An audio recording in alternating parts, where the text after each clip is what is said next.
Boa noite a todos, boa noite, professora Thaís, professor Sérgio Vitor, professor Luiz Felipe, tudo bem? Tudo bem. Bem, tudo em ordem. Nós estamos agora, então, já passado de 18 horas, começando o nosso seminário da Escola Superior do Ministério Público da União, Reequilíbrio nos Transportes Coletivos. E temos a honra de receber para esse debate o professor Sérgio Vitor, que é advogado, doutor em Direito pela Universidade de São Paulo, professor do mestrado da Uninove, e o professor Luiz Felipe, que também é advogado, doutor em Direito também pela Universidade de São Paulo, e professor da Universidade Ibirapuera, da qual foi também diretor muito recentemente, e a professora Thaís, que é advogada, é a grande mentora desse seminário, mestre pela UERJ e coordenadora acadêmica da Escola Superior da Advocacia da OAB do Rio de Janeiro. Esse evento, que foi uma ideia trazida pela professora Thaís Marçal para a Escola Superior do Ministério Público da União, inaugura uma parceria entre a OAB do Rio de Janeiro e a Escola Superior do Ministério Público da União. Nós acreditamos na difusão do conhecimento e agora nessa nova etapa do conhecimento ou da difusão digital, isso toma ainda mais força e nos permite encontrar em um evento como esse uma professora do Rio de Janeiro, um professor de São Paulo, um professor de Brasília, e juntos aqui recebermos com muita facilidade gente, estudantes, pesquisadores do Brasil todo que se interessam por esse tema. O nosso tema, então, que é o reequilíbrio nos transportes coletivos, será enfrentado pelos 3 expositores e depois nós abriremos para o debate. Eu quero iniciar passando desde já a palavra ao professor Luiz Felipe Radlich Miguel, querido amigo, também já professor da Escola Superior do Ministério Público da União, onde está ministrando um curso com muito sucesso, inclusive, e ótimas, excelentes avaliações. Passo desde já a palavra ao senhor, professor Luiz Felipe. Obrigado. Inicialmente, eu gostaria de agradecer o convite que me foi feito, a organização sempre primorosa da nossa querida Thaís, meu querido Carlos Vinícius, amigo desde sempre. É uma satisfação estar aqui com o Sérgio, toda a equipe de apoio, e aqueles que nos assistem aí ao vivo, que nos assistirão posteriormente aí pelo YouTube. É uma satisfação, nós aí passando por esse momento um pouco complicado e utilizando da tecnologia para difundir o conhecimento. Então, acho que isso foi a parte boa da pandemia, né? A gente aprendeu a lidar com essa situação e usar daquilo que a gente já tinha, mas não sabia que a gente tinha, né? Então, essas possibilidades que a tecnologia nos traz, e isso enriquece aí o debate, e o debate de hoje é sobre o reequilíbrio nos transportes coletivos, né? Bom, eu vou trazer algumas breves considerações, e certamente depois o professor Sérgio, a professora Thaís, vão aí complementar o raciocínio, né?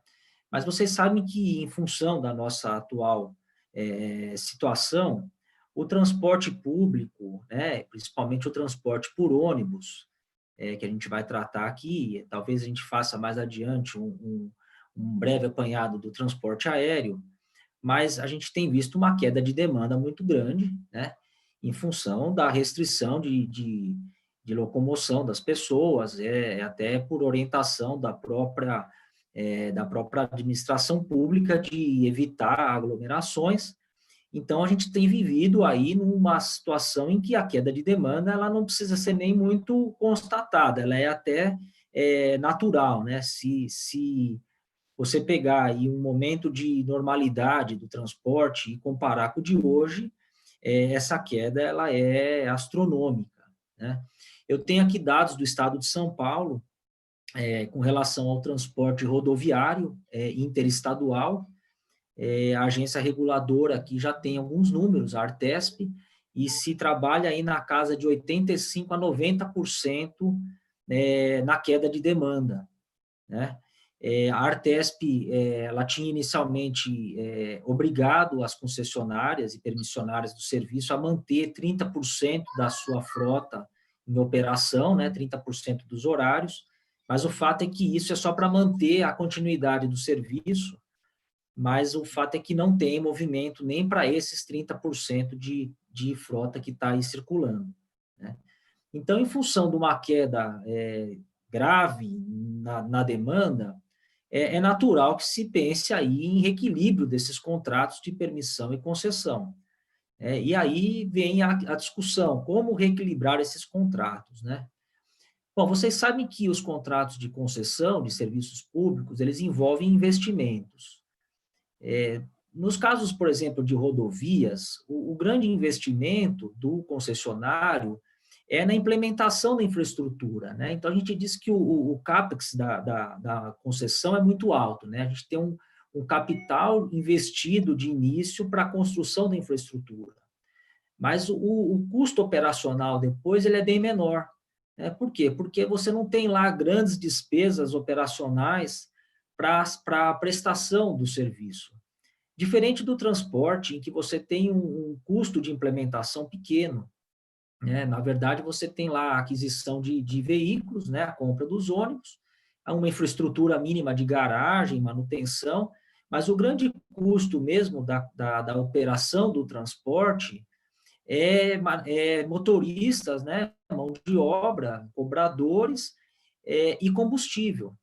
Então, a gente tem um custo operacional muito alto. E quando você tira a demanda de uma concessão que tem, por natureza, um custo operacional alto, você quebra todo o fluxo financeiro dessa concessionária. E é isso que esse pessoal tem vivido hoje, né? Como superar esse momento em que meu custo operacional é alto e eu não tenho receita nem próximo daquilo que eu tinha, né? Esse setor, além da questão aí da queda atual de demanda, já era um setor que já vem sofrendo de um certo tempo com queda de demanda, né? Então, a gente tem no transporte urbano a questão do Uber e esses aplicativos aí correlatos, né? 99, Cabify, que já tinha também roubado uma parcela dessa demanda. Tem os patinetes elétricos, que em algumas capitais aí também se apresentou como uma alternativa interessante de transporte para assim, deslocamentos curtos, né? Não é uma opção para grandes deslocamentos, mas para pequenos deslocamentos é muito interessante. Então, a gente já tem um setor que sofria com queda de demanda. No rodoviário, no transporte rodoviário, a gente já tinha o Buser. O Buser para quem não conhece, é um aplicativo muito semelhante ao Uber, é uma plataforma que você consegue compartilhar lá uma espécie de um fretamento de ônibus, que também apresenta um custo muito menor do que seria a tarifa normal lá do transportador, e isso também tem trazido um impacto aí na demanda dos operadores. Mas, enfim, além de ser um setor que já sofria com isso, agora tem a questão da pandemia, né? Antes de entrar em algumas alternativas aqui que eu tenho como possibilidades para reequilibrar o contrato de concessão, eu andei pensando, né, como apresentar esse pleito para a administração pública. Você poderia, eventualmente, justificar essa queda de demanda por um caso fortuito ou força maior. E aqui eu trato os dois como sinônimos, porque, na verdade, o efeito seria o mesmo, né? Mas eu acho que, por ser uma determinação da administração pública, a questão da quarentena e a restrição de atividades comerciais, que obviamente impactam na quantidade de pessoas que se deslocam pela cidade, ou pelo estado, ou até pelo próprio país no transporte interestadual, eu acho que seria mais classificável como fato do príncipe, né? E aí vocês vão me dizer, mas qual é a grande diferença, né? Caso for do príncipe, no final do dia, qual é a diferença? Se você tiver um pleito perante a administração baseado em caso fortuito, a administração também não teve culpa daquele evento. Então, talvez o seu pleito seja um pleito em que você vai, obviamente, ter direito ao reequilíbrio, mas sem o argumento da culpa da administração. Sendo o fato do príncipe, você já tem um elemento a mais a seu favor, né? Foi algo que a própria administração levou a uma consequência que não se esperava no início do contrato. Mas também, vejam, essa é uma opinião minha, não sei se os colegas aí concordam, eu classificaria esse evento como fato do príncipe, não como caso fortuito ou força maior. Enfim, quais seriam aí alternativas para você reequilibrar um contrato de transporte, né? Aumento de tarifa seria talvez a primeira solução. Acho complicado, porque a gente tem a questão da modicidade tarifária, as tarifas de transporte já costumam ser tarifas aí elevadas, muitas cidades ainda têm uma parcela de subsídio, ou seja, a gente já tem uma tarifa que não encontra condição de sustentabilidade só com o pagamento do próprio usuário, né? Então, eu acho que essa não seria uma alternativa viável nesse momento. Ainda mais considerando que a gente vai ter uma parcela grande de pessoas que vão estar desempregadas, não vão conseguir utilizar o serviço, e aí o aumento de tarifa pode até vir a prejudicar, né, a arrecadação, porque chega num valor em que é tão alto que, em vez de aumentar a arrecadação do concessionário, você diminui as pessoas que possivelmente utilizariam do serviço e prejudicaria ainda mais a arrecadação do sistema. Prorrogar a concessão, né, que é uma forma tradicional aí de reequilíbrio, não me parece fazer muito sentido na concessão de transporte, porque eu estaria trazendo uma possibilidade de ganho futuro, né, e, na verdade, o grande prejuízo está no presente. Então, ao possibilitar lá uma exploração de mais 5 anos da concessão, não salva o concessionário que está sofrendo os efeitos da queda de demanda hoje. Então, também não vejo como uma possibilidade razoável.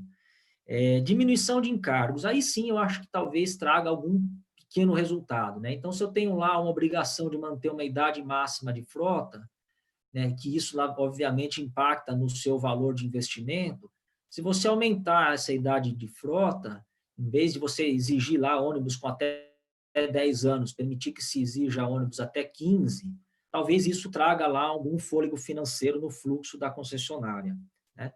Na mesma esteira, a possibilidade de diminuição de padrões de qualidade. Então, se eu tenho lá a obrigação contratual de fornecer Wi-Fi gratuito dentro do coletivo, eu possibilitaria, talvez, a retirada desse benefício em prol de uma economia lá de custo do concessionário.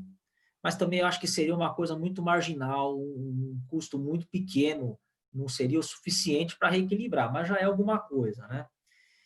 Não pagamento de outorga mensal. Eventualmente, uma concessão que tenha pagamento de outorga mensal, você pode até possibilitar que nesse período, até que o contrato se reequilibre, não se pague a outorga. Eu, pessoalmente, não conheço nenhuma concessão de transporte que tenha outorga mensal, mas não conheço todas, né? Então, se eventualmente existir alguma que tenha previsão de pagamento de outorga mensal, eu acho que é uma possibilidade, não obstante trazer uma consequência para o erário, né? Porque eu estou tirando receita que estava lá prevista no orçamento. Mas eu acho que na atual conjuntura, né, em considerando a obrigação de continuidade do serviço, acho que faz sentido o erário perder essa arrecadação em prol da manutenção da atividade. Antecipação de subsídios, um cliente nosso já pensou nessa possibilidade, né, pedir para o poder público antecipar a parcela que seria lá de subsídio da tarifa. Talvez para um município ou um estado que tenha um caixa forte, se ele puder antecipar esse subsídio. Eu não conheço também nenhum município que tenha hoje orçamento que comporte esse tipo de solução. Mas talvez, enfim, a depender da situação orçamentária, é algo interessante. Enfim, agora eu tenho duas aqui que eu pensei recentemente que eu acho que seria interessante a gente colocar aí para debate, né? Vocês sabem que já é um pleito do setor, principalmente, aliás, especialmente no transporte urbano, a retirada do cobrador, né? A figura do cobrador, que ainda um ranço aí do nosso país, né? Muitos países já não têm mais a figura do cobrador, mas, querendo ou não, é um custo alto da operação, né? Você tem lá uma mão de obra, todo o risco atrelado a isso. Talvez chegou a hora, né, a gente tirar o cobrador. Eu acho que esse, sim, seria um elemento de grande custo e que possibilitaria aí uma série de reequilíbrios aí nos contratos de concessão de transporte urbano, né?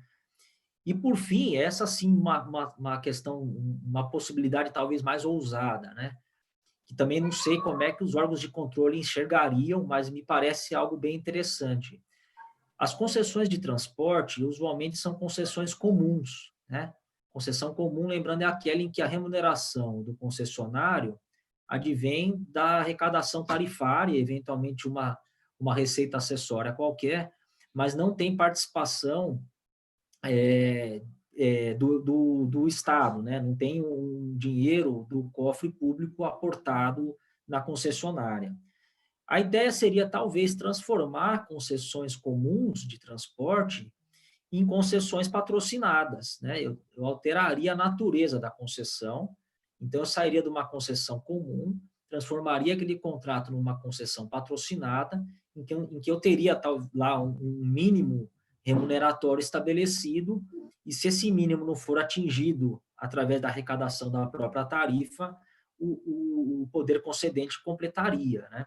Enfim, ousado, eu nunca vi uma concessão mudar a espécie de concessão no curso do contrato, mas me parece algo interessante nesse momento, né? A gente possibilitaria a continuidade do serviço, atenderia o interesse público, não vejo por que não se pensar nessa possibilidade, né?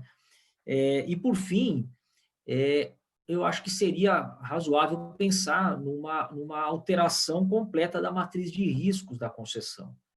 Vocês sabem que, usualmente, a concessão de transporte atribui o risco de demanda a todo o concessionário. Não vejo como absurdo a gente pensar numa alteração dessa matriz de riscos, imputando alguns riscos que estavam inicialmente afetos ao concessionário, ao poder concedente, né? E, enfim, isso talvez traria aí algum tipo de economia, possibilitando o reequilíbrio desse contrato. Lembrando, por fim, que não é interessante para o poder concedente que o concessionário quebre, né? Por quê? Porque ele não vai conseguir, o poder concedente não vai conseguir assumir essa operação do dia para a noite. A atividade de transporte é uma atividade complexa, envolve um know-how, envolve toda uma logística, e também, veja, se o concessionário quebra, a população vai ficar desatendida. Então, também não é interesse do Estado que a concessionária venha à ruína, né?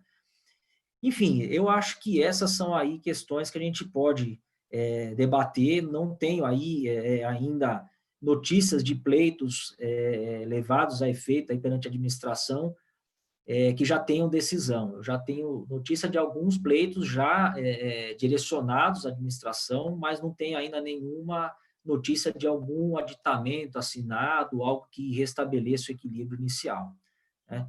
Bom, acho que essas são minhas considerações iniciais, parece que eu já cheguei aí no meu limite de tempo, mas, de qualquer forma, vamos mais à frente nos debates, evoluir com esses temas aqui. Obrigado. Muito obrigado, professor Luiz Felipe, pelas suas reflexões. E eu passo a palavra ao professor Sérgio Vitor para suas considerações. Muito boa noite a todos. Obrigado pela introdução carinhosa que foi feita pelo professor Carlos Vinícius, grande amigo a quem agradeço publicamente e faço todos os elogios pela sua competência, pela sua dinamicidade, que organizou junto com a professora Thais esse seminário, que vem em tão boa hora, porque o tema realmente é candente. Eu também quero cumprimentar o professor Luiz, fez uma belíssima apresentação. O professor Manuel Gonçalves Ferreira Filho, lá, professor emérito do Largo São Francisco, diz que quando a gente precisa falar após uma bela apresentação, a gente tem um ônus e um bônus, né? O ônus é que fica difícil, o cara falou muito bem, tratou ainda que brevemente, de quase todas as possibilidades de reequilíbrio. Então, é um ônus relevante falar após uma bela apresentação. O bônus é também que a gente fica desonerado de alguma forma. Já está tudo dito, agora eu posso fazer qualquer coisa. Mas, brincadeiras à parte, eu quero agradecer ao público que nos ouve e vou tentar fazer uma abordagem um pouco diferente, então. Até porque eu estudei, né, mais profundamente direito constitucional, não sou um administrativista de escola como é o Carlos Vinícius, Luísa, Thaís. Então, o primeiro ponto, a gente precisa separar um pouco de qual contrato a gente está falando, ou seja, no caso das transportadoras aéreas, no transporte de passageiro por via aérea, a questão é bastante complexa e o governo está dando o endereçamento, porque, de fato, a crise no setor é enorme, porque a demanda caiu mais de 80%. O governo está dando, via Ministério da Infraestrutura, uma resposta que é falando em português claro, para não entrar em muita tecnicalidade, Carlos Vinícius, o governo vai comprar ações das companhias, possivelmente. Então, ele vai virar sócio das companhias e, segundo o ministro da Economia, depois ele vende novamente essas ações após a crise. Bem, tem que ver qual é o fôlego do governo para fazer isso, mas isso é um endereçamento que se dá às companhias aéreas, que são, em razão até do investimento muito maior que é feito, que é o avião, o Carlos sabe muito bem disso, o avião é caro, o combustível da aviação também é caro, enfim, toda a infraestrutura necessária para a prestação do serviço de transporte aéreo é mais cara e mais complexa. Portanto, o governo está procurando dar algum endereçamento a este setor que, sim, sofre muito. Para o setor do transporte rodoviário, ou seja, ônibus, aí o que me parece é que o setor sofreu uma depressão da demanda ainda maior, e explico já por quê, e aí o governo não está dando endereçamento. O que o governo fez já foi dito pelo professor Luiz. O que o governo fez foi, por meio de um parecer da Advocacia Geral da União, dizer, olha, a gente vai encarar isso como caso fortuito de força maior e tal, esse é o endereçamento do governo, ou seja, não vamos resistir a pretensões judiciais nas quais se veicule este argumento, ou seja, a União concede que existe caso fortuito ou força maior. O meu colega que me antecedeu já disse, não é nem essa a questão, para mim é a fato do príncipe. Mas, colocando isso à parte, o meu ponto aqui é que não há endereçamento nenhum, ou seja, não há ajuda do governo ou dos governos às transportadoras terrestres, né, o transporte rodoviário de passageiros. E ele aqui também tem diversos matizes. Por quê? Porque o transporte rodoviário ele pode ser de competência, o poder concedente, ou seja, a esfera governamental que regula e concede esse serviço público, o transporte é serviço público, e agora também por culpa de uma emenda constitucional também é um direito social. Então, no caso do transporte urbano, quem concede é o município, o poder regulador e concedente é o poder municipal. No caso intermunicipal, que é muito importante no Brasil, o poder concedente é o Estado, membro da federação, e no caso do transporte interestadual e internacional de passageiros, porque envolve pelo menos 2 estados da federação, então o poder concedente é a União. Portanto, a gente tem um problema federativo aqui também, o que ficou muito claro nas últimas decisões do Supremo. O Supremo, numa decisão recente, na qual o plenário se debruçou sobre uma cautelar em ação direta apreciada pelo ministro Marco Aurélio, que é o relator da ação, o Supremo diz, olha, cada ente federado precisa cumprir a Constituição e regular os serviços dentro dos limites de suas competências. Óbvio. Mas, por exemplo, ou seja, o Supremo disse o óbvio, e mesmo assim fez muito barulho isso. Mas, por exemplo, meus caros, imagine, municípios que são claramente turísticos, o professor Carlos Vinícius aí de Goiás conhece, por exemplo, Caldas Novas. Caldas Novas fechou, os hotéis estão fechados, e durante todo esse período, ontem à noite, Caldas Novas abriu a rodoviária.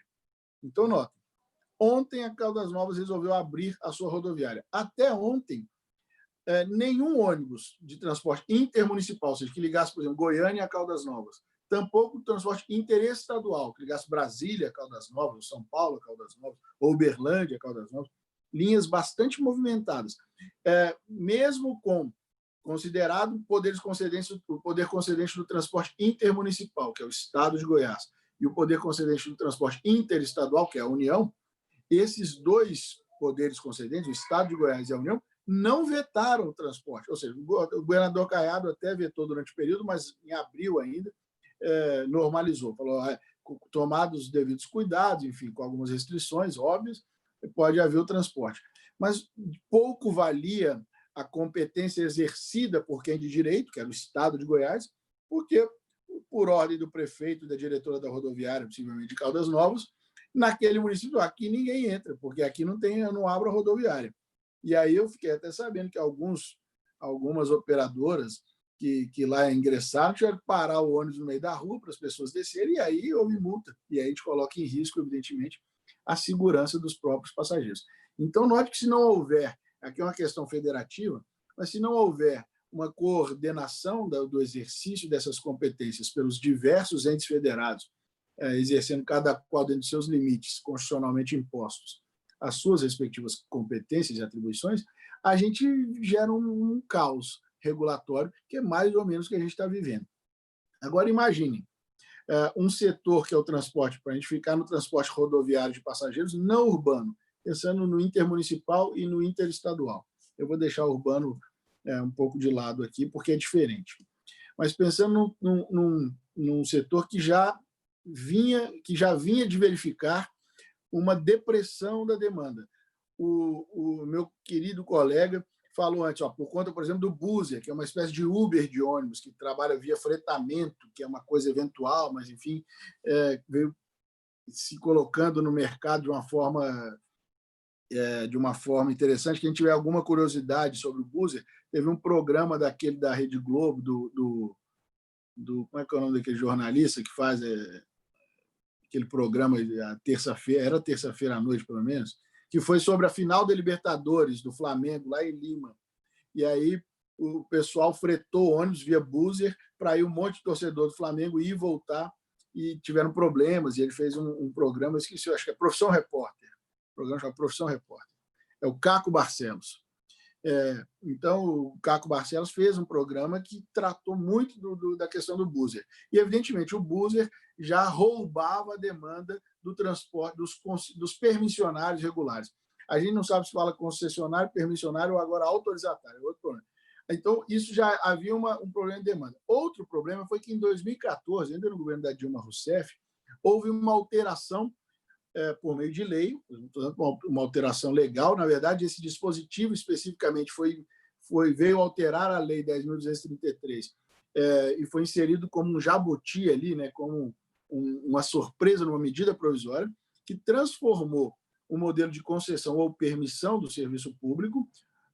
E o mais importante aqui é que a gente lembre aos alunos, Carlos Vinícius, que para se conceder ou permitir um serviço público, nos termos do artigo 37 da Constituição, inciso 21, é preciso que haja licitação. Olha, se eu tenho uma linha Brasília-Goiânia, uma linha muito movimentada, várias empresas de ônibus estão em condições de prestar esse serviço. Portanto, é preciso licitar o serviço, que é o atendimento desse mercado Brasília-Goiânia, para saber quem oferece, cumpridas as exigências técnicas, oferece a melhor ou a menor tarifa e assim ganha a licitação e preste adequadamente o serviço. E aí se celebra um contrato administrativo com o poder público, com o poder concedente. Um contrato, portanto, de concessão ou de permissão do serviço público. E o transporte, por exemplo, interestadual de passageiros, que eu estou falando, Brasília-Goiânia, é um serviço público por força do texto constitucional. Está lá no artigo 21, inciso 12, a linha E do texto constitucional. Transporte interestadual de passageiros como serviço rodoviário interestadual como serviço público. Mas veio essa lei, então, e disse, olha, aquilo que era feito mediante licitação e com celebração de um contrato de permissão de serviço público, ela transformou em autorização, sem limites. Portanto, não há mais a prévia licitação e não há mais um contrato que estabeleça as normas de convivência e de regulação entre o poder concedente e o setor privado prestando aqui o serviço público, permissionário ou concessionário, que agora será meramente um autorizatário. Fez isso pensando em flexibilizar o sistema, ou seja, pensando em abrir os mercados, alegando que as empresas originalmente permissionárias das principais linhas de ônibus do país detinham um monopólio daquilo e, portanto, queriam abrir o mercado. O governo atual, o governo do presidente Jair Bolsonaro, veio numa sequência de investir ainda mais nessa abertura, fazendo com que as autorizações fossem concedidas com ainda maior facilidade por meio da Agência Nacional de Transportes Terrestres e, portanto, povoando o sistema de transporte rodoviário de mais atores, ou seja, de mais prestadores do serviço. O que eu quero dizer com isso? O setor, portanto, tradicionalmente saudável, financeiramente falando, já sofreu um baque a partir de 2014, mais ainda depois de 2018, a partir da posse do presidente Bolsonaro em 2019, já sofreu um baque ainda maior. Porque, por exemplo, que tinha uma linha como Goiânia e São Paulo, que é uma das linhas mais ricas do Brasil, mais lucrativas, que operava sozinho, operava com mais um prestador, agora opera com 7 prestadores, 8, e mais gente entrando. Portanto, aquela demanda de passageiros que se manteve mais ou menos fixa, agora e que antes era dividida entre 2 operadoras, 2 empresas, agora é dividida por 5, 6, 7 empresas. Logo, o preço das passagens começou a sofrer uma depressão e as empresas já operavam sem muita margem de lucro para tentar se estabelecerem no setor. Aí, não bastasse isso tudo, vem o problema dessa pandemia toda, que eu não preciso tecer maiores considerações. E aí, o que acontece? A gente precisa dar um jeito. O setor de transporte rodoviário de passageiros transporta no Brasil, por ano, mais de 80 milhões de pessoas. Pode colocar arredondando em alguns bons anos, 100 milhões de pessoas. Então, o brasileiro, a verdade é que nós, na nossa classe social, até nos esquecemos um pouco de como é que é esse negócio, porque de uns tempos para cá, a gente tem andado muito de ônibus. Eu andava de avião, eu andava muito, viajava de ônibus ainda quando era adolescente ou criança, mas de uns tempos para cá, faz muito tempo que eu não viajo de ônibus, é verdade. Mas o Brasil ainda viaja de ônibus. Ou seja, o setor de transporte rodoviário transporta muito mais gente do que o setor de transporte aéreo. Ou seja, o Brasil, as pessoas comuns do Brasil são absolutamente dependentes do setor para visitarem seus parentes. E numa pesquisa feita pela Agência Nacional de Transportes Terrestres, se verificou que o maior motivo de viagens do setor de transporte interestadual e intermunicipal de passageiros é afetivo. As pessoas viajam para ver a namorada, para ver os pais, para voltar para ver a família, nas datas comemorativas, na Páscoa, no Natal, etc.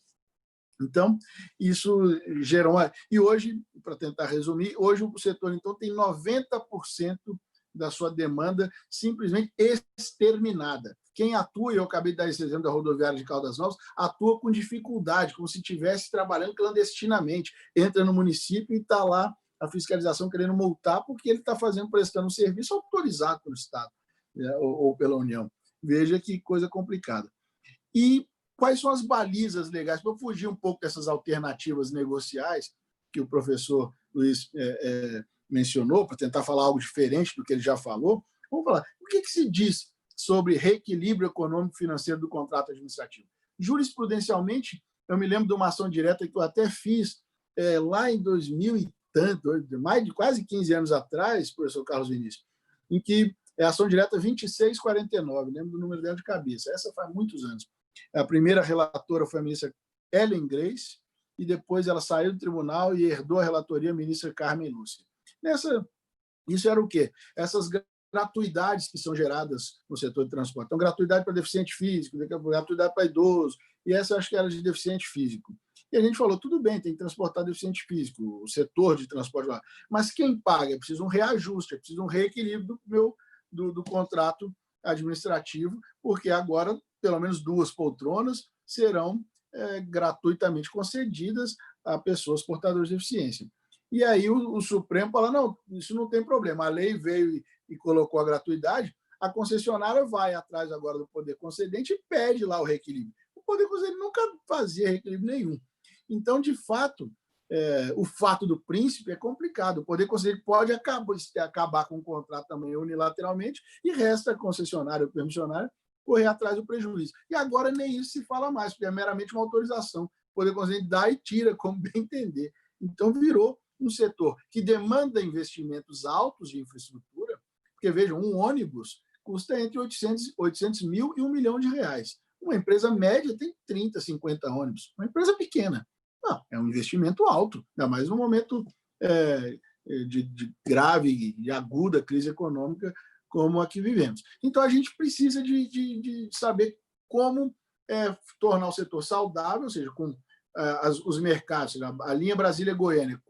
A gente não defende, porque a lei não permite, nem se pode defender, a exclusividade da prestação do serviço. Mas é preciso que haja uma concorrência capaz de manter as empresas viáveis, saudáveis. Eu não posso colocar 10 empresas prestando serviço Brasília e Goiânia, mas, de repente, este mercado comporta 2, 3, quiçá 4 prestadoras. Mas esses estudos precisam ser feitos pelo Poder Concedente. E a gente não tem baliza. O que diz a Constituição sobre o reequilíbrio econômico-financeiro do contrato? Tem uma locuçãozinha lá no inciso 21 do 37, né, Carlos, você conhece bem, que diz: mantidas as condições efetivas da proposta. A proposta foi dada no processo de licitação. Bem, agora não tem mais licitação, porque agora é dado via autorização. O serviço é concedido, na verdade, não é concedido, ele é autorizado, digamos, numa canetada unilateral da agência. Então, não tem mais a proposta, a gente tem que reinterpretar isso. Quando a gente vai à lei, tanto a lei 8987, que é aquela lei do início do governo Fernando Henrique, que trata de forma geral das concessões e permissões de serviço público, quanto depois a lei que criou a Agência Nacional de Transportes Terrestres, 10.233, eles vão tentar dizer, densificar na lei o que vem a ser esse troço reequilíbrio econômico-financeiro do contrato. Então, eles falam, não há exclusividade, então pode haver competição na prestação de serviço, e uns vão dizer, mantido o serviço adequado, vai dizer, olha aqui, vou pegar o artigo, por exemplo, 16 da Lei 8987, que é o primeiro. A outorga de concessão ou permissão não terá caráter de exclusividade, salvo nos casos de inviabilidade técnica. Essa inviabilidade técnica, a Lei 10.233, no artigo 47b de bola, chamou de inviabilidade operacional. Aí a Agência Nacional de Transportes Aéreos, no ano passado, fez uma espécie de seminário, em que todo mundo podia mandar proposta para dizer o que significa inviabilidade operacional. Os transportadores diziam, olha, é mais ou menos a capacidade da rodoviária. Imagine que a gente abra a linha Goiânia-São Paulo, que, conforme isso, para 7, 10, 15 prestadores de serviço. Bem, não tem guichê para vender passagem para 15 operadoras na rodoviária, não tem lugar dos ônibus estacionarem para embarcarem e desembarcarem passageiros. Por isso é que as tradicionais, as que estão no mercado há mais tempo, ainda se mantêm com um pouco mais de capacidade de bem prestar o seu serviço, porque elas têm coisas que independem desta canetada da Agência Nacional, que é o quê? Ela tem o guichê na rodoviária, que também tem um preço. Né? Isso é como se falava no direito comercial antigo, isso é o fundo de comércio, né? Os professores antigos falavam isso, isso é o fundo de comércio dela. O sujeito entra na rodoviária de Goiânia, que aliás é uma bela rodoviária, parece um shopping center, e ele sabe para onde está o guichê da empresa tal, para onde está o guichê da empresa X, Y, Z, e sabe porque estão lá há muitos anos. Então, isso ainda, que é um acaso dentro da política do governo atual, ainda mantinha algumas empresas saudáveis. No momento, não. As empresas demitiram, usaram uma medida provisória editada pelo governo que permite a suspensão dos contratos de trabalho. Para suspender os contratos de trabalho, elas precisaram contratar cursos de atualização para os seus motoristas, de forma geral, que são pagos. Então, elas não têm como ficar sem nenhum custo, elas reduziram os custos, mas ainda tem algum ônus. E o setor, de fato, não tem como recuperar essa demanda no curto prazo. Portanto, para além daquilo tudo que o professor Luiz falou, o que se espera mesmo, além de diferimento de tributos, a gente tem algumas outras coisas que foram feitas nessa área, diferimento de tributos, das obrigações trabalhistas, a possibilidade de suspensão do contrato de trabalho já foi feita. O que se espera é que, de fato, o governo consiga dar algum apoio, sim, financeiro. É preciso ter criatividade, o Luiz falou da questão da frota, o governo editou uma medida provisória reduzindo pela metade a contribuição social dessas empresas. Mas, veja, não adianta reduzir uma alíquota, que é um percentual daquilo que é arrecadado, se a arrecadação está deprimida. Ou seja, o desafio é enorme. Eu acho que eu tenho certeza absoluta, muitas empresas não resistirão. Talvez algumas nem devessem existir, porque estivessem se aventurando no mercado, que agora percebem como é complexo. E eu espero que o governo perceba que não conseguirá ajudar todas. E, portanto, é preciso ver quais têm saúde financeira, quais estão há mais tempo no mercado, quais têm mais ônibus, têm frota nova, ou seja, capacidade de prestar o serviço adequado, com continuidade, obedecendo, portanto, os ditames e princípios constitucionais, para que salve essas empresas e, portanto, assim que isso passar, a gente continue tendo a capacidade de atender a população. Porque se a gente quiser abrir e colocar 300 empresas no mercado que antes tinha 30, estou dando um exemplo, a gente não consegue ajudar as 300. E aí as 30 que eram saudáveis também vão à falência. É preciso inteligência do governo e é preciso que perceba que talvez seja preciso mudar a política adotada até agora. O problema é complexo. E para problemas complexos, não há resposta simples, ao contrário do que dizem por aí. Bem, espero que tenha contribuído com alguma coisa. Obrigado, professor Carlos Vinícius. Obrigado, professor Sérgio Vitor, por essa explanação de que uma visão, o senhor traz uma visão prática e também uma visão teórica, ao contrário do que o professor Sérgio Vitor disse, de não ser um administrativista. Ele é um publicista de escola, com larga experiência na advocacia, na academia e nos tempos em que atuou no Supremo Tribunal Federal. Bom, eu passo então a palavra à professora Thaís para suas considerações. Boa noite a todos. Inicialmente, obrigada, Carlos Vinícius, pela oportunidade.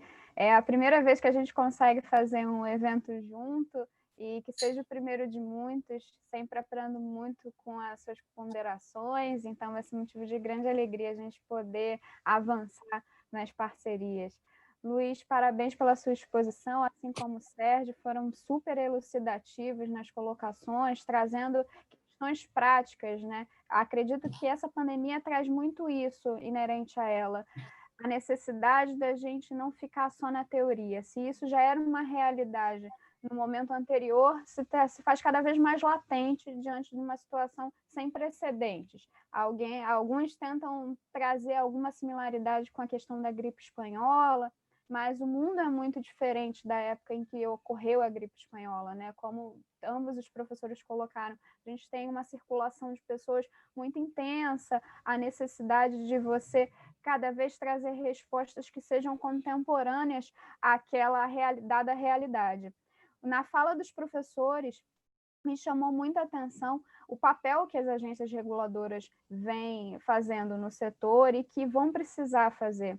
Aí eu trago aqui uma palestra que a doutora Priscila Cunha, procuradora-geral da NTT, fez essa semana lá na escola, numa parceria que a ESA tem com a AGU, em que ela trouxe algumas balizas norteadas pelo parecer citado por ambos os expositores, e ela me mandou uma mensagem aqui falando também que está assistindo, então, obrigada, doutora Priscila, é um público muito qualificado, assim como o doutor Rafael Albach também, um grande especialista no tema da participação público-privada e com excelentes estudos acerca da temática, amigo muito querido de todos nós. E dizer que essa participação das agências reguladoras nesse papel de reequilibrar os contratos foi objeto de um questionamento que eu fiz em determinado momento, numa exposição que o professor Marçal Justenfiglio estava fazendo também na ESA, sobre o projeto de lei 2150, que trata do regime especial transitório emergencial nas relações com a administração pública. Projeto que está em tramitação no Senado Federal, tem um projeto também na Câmara dos Deputados, mas vou me ater a esse PL 2150, que teve a supervisão do professor Floriano de Azevedo Marques Neto, do professor Marçal Justenfiglio, supervisão acadêmica, e que traz lá a possibilidade de você trazer uma medida emergencial, em relação às concessionárias. Me parece que no setor de transportes vai ser fundamental. Como o Luiz bem falou durante a exposição dele, não dá para a gente postergar o prejuízo, né? E como o Sérgio terminou a fala dele também, não dá para simplesmente dar uma resposta simplista numa questão que é tão complexa e demanda o pensamento de tantas outras soluções. O Luiz passeou por várias questões em relação à possibilidade. Me surgiu, eu não sei se no setor de transporte seria aplicável, mas tentar fomentar outras formas de receitas acessórias, né? Ainda que não previstas no edital, mas que fosse possível viabilizar uma tentativa de reequilíbrio. Então, eu queria ouvir um pouco os palestrantes sobre isso, e também me tem sempre em mente a necessidade da gente tentar transformar medidas que seriam simplesmente punitivas para medidas pedagógicas. Falo isso no sentido, será que uma conversão de multas que já tivessem sido aplicadas por agências reguladoras, nesse papel também de gerar um reequilíbrio no contrato, será que isso não poderia ser visto como uma oportunidade? Ou, se não, seria você possibilitar um desvio de finalidade na aplicação? Eu sempre tenho a impressão que o direito sancionador ele tem que ser subsidiário na administração pública. A gente sempre tem em mente um direito administrativo preventivo, que tenha um cunho pedagógico. Nesse sentido, a gente teve a edição de alguns decretos durante o governo federal atual para tentar fomentar esse tipo de postura mais dialógica, em que o poder público ele consiga realmente levar à frente o que ele pretende, que é o atingimento do interesse público, e não pode ser uma finalidade puramente arrecadatória. E ainda nesse viés também prevenção, diálogo, queria saber um pouco o que os senhores pensam a respeito do dispute board. O professor Egon Bockmann, professor de Direito Econômico da Universidade Federal do Paraná, ele escreveu um artigo, um texto que foi publicado me fugiu agora qual foi, eu acho que foi a Gazeta do Povo, mas não tenho certeza se foi esse o veículo, mas em que ele fala em que um dispute board para essa questão agora de Covid não seria o ideal, que a gente teria que pensar em novos instrumentais, que o dispute board é inerente à sistemática dele, à necessidade de acompanhamento desde o nascimento do empreendimento, e que pegar simplesmente nessa questão emergencial não seria o ideal. Esse também era uma consideração. E a última, que aí prometo, Carlos Vinícius, que é a última nessa primeira rodada, o que os senhores pensam acerca da mediação nessa temática? A gente fala muito na necessidade de consenso, né, do diálogo, da administração pública não ser mais autocrática, a necessidade da gente ter uma administração dialógica, consensual, para poder empreender mecanismos de efetividade. O que os senhores pensam a respeito de tanto de fazer um termo aditivo nos contratos que já foram celebrados para prever a mediação, quanto também para a necessidade de já se valer da lei de introdução às normas de direito brasileiro e aplicar a mediação como forma de solução de conflito. Volto a palavra ao Carlos Vinícius para dar sequência. Bom, professor Sérgio Vitor, professor Luiz Felipe, querem comentar as considerações da professora Thaís? Obrigado, professora Thaís, pelas suas considerações. Nós já estamos recebendo aqui mais várias perguntas. É preciso registrar que nós estamos com uma boa audiência, tanto pelo Zoom quanto pelo YouTube. Já acho que pela audiência de agora nós superamos, inclusive, o número de inscritos no evento. Mas eu passo a palavra ao professor Luiz Felipe, depois ao professor Sérgio Vitor. Olha, eu, enfim, fiquei muito feliz com as colocações aí do professor Sérgio, porque, de fato, no cenário das autorizações, isso fica até mais complicado, né? O autorizatário de serviço, ele tem direito ao reequilíbrio ou não, né? Começa daí, não é nem qual alternativa a gente vai utilizar para reequilibrar, né? E, bom, a professora Thaís me colocou algumas sugestões aí de reequilíbrio que não estavam na minha lista, né?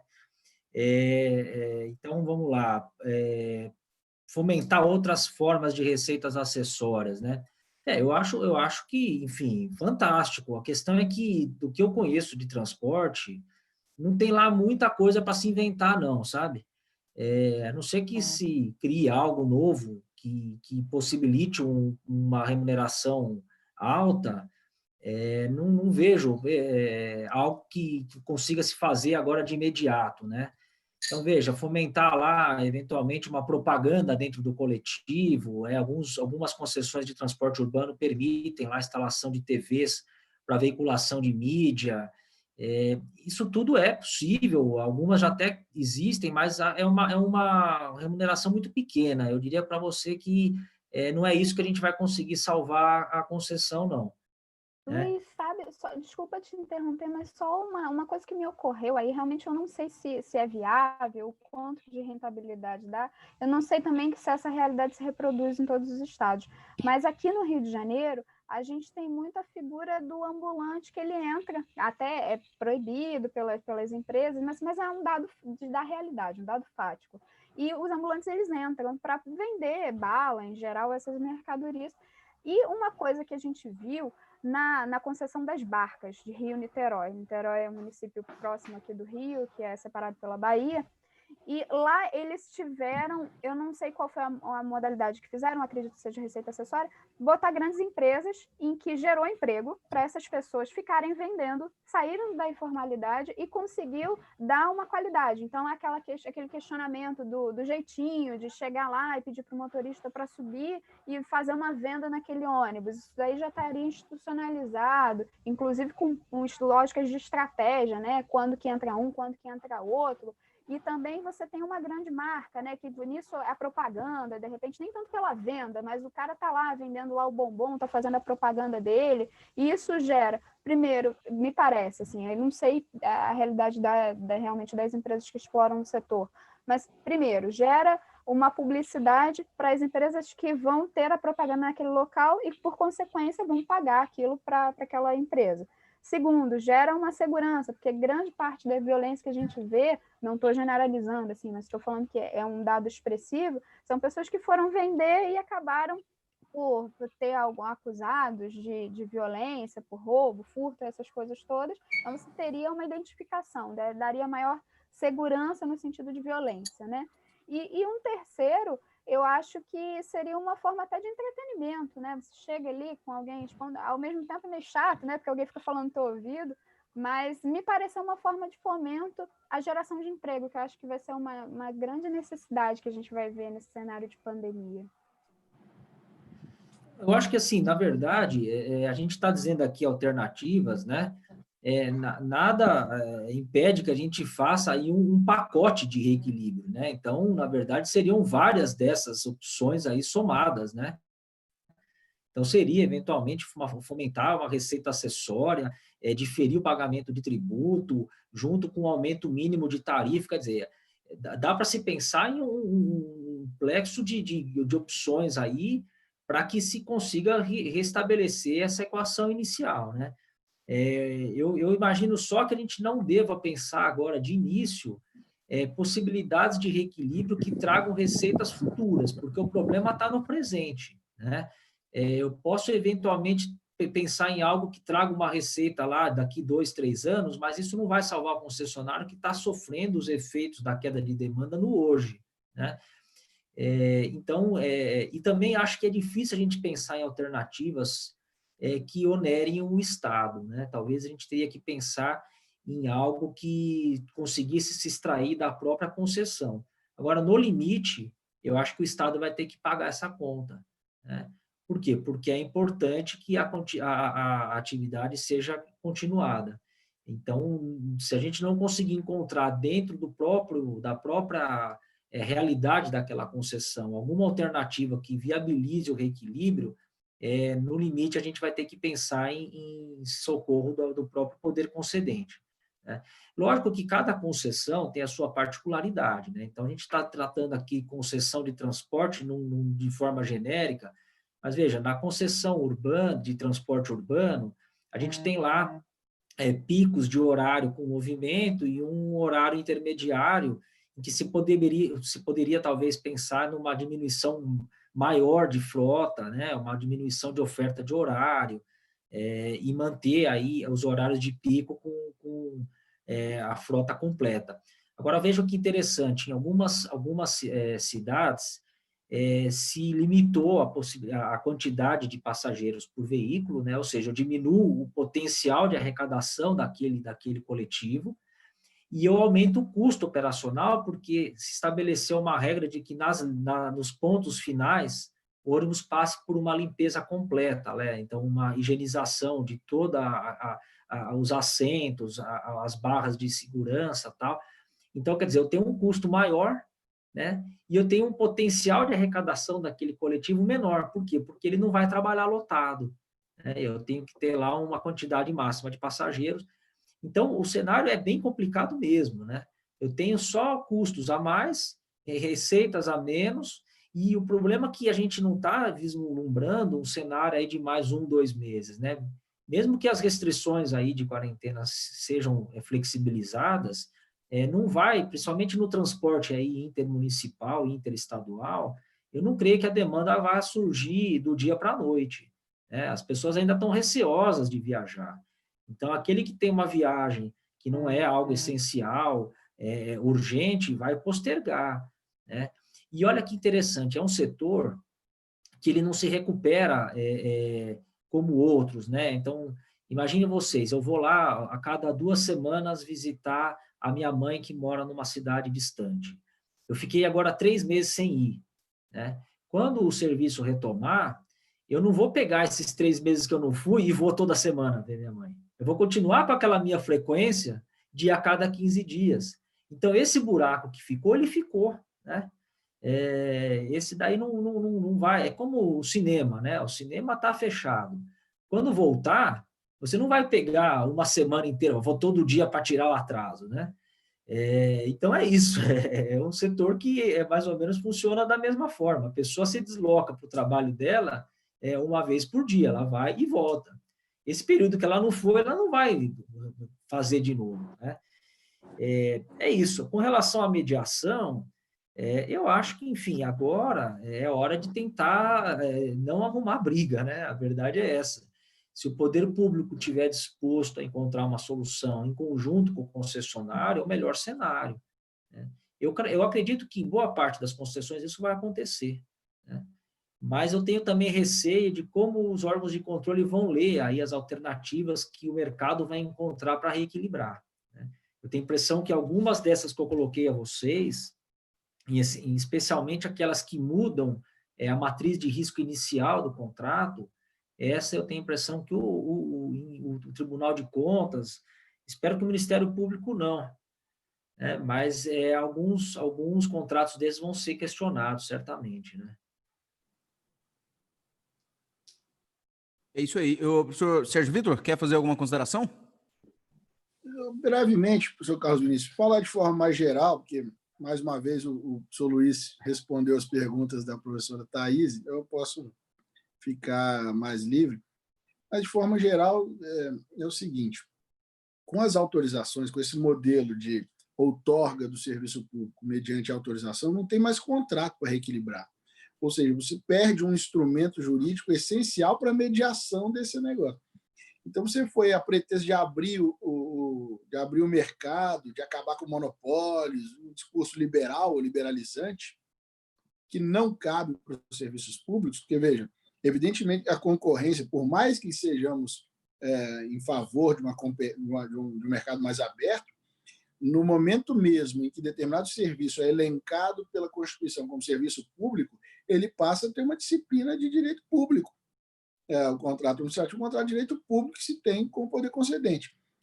E, portanto, ele não está e não pode estar, porque a Constituição o elevou a determinado status, ou seja, de essencialidade, de necessidade de se manter a continuidade da prestação de serviço, que esse serviço seja adequado, significa ser seguro, sério, etc. Por conta de tudo isso, ele não pode estar submetido às intempéries do mercado. Por isso que se protege o serviço público mediante contrato de concessão e de permissão. A professora Lúcia Figueiredo, lembra? Estudava nos livros dela, agora acho que o pessoal de hoje em dia não estuda mais, ela era da PUC, não era? De São Paulo. Quando ela fala no livro dela, no curso dela de Direito Administrativo, ela diz: o reequilíbrio econômico-financeiro é o mais lídimo dos direitos do concessionário. porque, afinal, ele é praticamente o único direito do concessionário. O resto, o poder concedente faz o que quer com aquele troço. Aquilo ali é o liame que permite que o concessionário se mantenha vivo naquela relação, porque, fora disso, se não tem equilíbrio, o concessionário para que prestar? Por isso que a precarização do vínculo entre o prestador do serviço e o poder concedente, que foi feito por essa lei de 2014, que é tornar o instrumento de outorga, alterar o instrumento de outorga de um contrato administrativo para uma mera autorização unilateral, no final das contas, pode jogar contra as possibilidades de solução. Por um lado, esses autorizatários, e outra coisa, a gente vai ter dois tipos de prestadores de serviço no mercado. Aqueles antigos que têm contratos de permissão ainda em vigor e os novos que só têm autorização. Portanto, a forma de ajuste disso e de ajuda é diferente também, né? Os vínculos são diferentes, os atos por meio dos quais os vínculos são regulados, são atos muito diferentes. O meu pai dizia, a autorização é para colocar carrinho de pipoca do lado de fora da igreja, o pessoal comprar pipoca depois da missa. Se autoriza o sujeito botar mesinha de boteco do lado de fora do bar, na calçada, se a rua não for muito movimentada de carro. Isso é para isso que serve a autorização. Mas você não autoriza um serviço complexo. O professor Celso Antônio Bandeira de Mello diz não está ao alvedrio do poder concedente escolher o ato de outorga do serviço público. O ato, se é concessão, se é um contrato de concessão, contrato de permissão ou uma mera autorização, isso depende da natureza do serviço prestado, da complexidade do serviço prestado, dos investimentos em infraestrutura e logística que aquele serviço demanda. Portanto, o poder concedente não pode falar, eu vou transformar a concessão de transporte aéreo em autorização e vou sair dando porque a Latam pediu a recuperação judicial nos Estados Unidos. Ele não pode fazer isso, porque aquela natureza, as características do serviço demandam do poder concedente que se crie, que se constitua um vínculo com o particular prestador de serviço mais robusto juridicamente. E este vínculo, esse contrato, é que permite que a professora Thaís falou, termos aditivos, desonerações, subsídios, etc. Numa autorização, não tem nada colocado. A gente não sabe, não tem nem exigência de horário o sujeito sair. Então, o que criou dentro de um ambiente regulado de serviço público, a gente tem dois microcosmos. Um de uma turma que ainda tem contrato, portanto, tem um serviço mais regulamentado, que é mais seguro para o usuário, e uma turma que é meramente autorizatária, que entra e sai, e que muitos daqueles que pediram autorização e começaram a prestar o serviço, hoje em dia deve estar falando, não, Deus me livre, deve ter até gente ganhando autorização e deixa para lá, não quero mais mexer com esse trem, vou pegar essa autorização para quê? Porque vai me dar prejuízo. E ele vai e não presta o serviço também, não tem nem multa, não tem contrato e não sabe quais são as obrigações do sujeito, do prestador. Então, veja que se criou uma política liberal, sobretudo agora nesse governo, mas já começou no outro, não estou fulanizando isso aqui, mas uma política liberal num ambiente no qual isso não cabe, porque é um ambiente regulado de serviços públicos. E mais, outro dia eu li um artigo na Spectator, de um filósofo inglês que eu gosto muito, John Gray, e ele estava falando, morreu o capitalismo liberal, né? Depois da Segunda Guerra veio uns 30, 40 anos de estado de bem-estar social, dando segurança para os indivíduos que haviam sofrido com o período das guerras.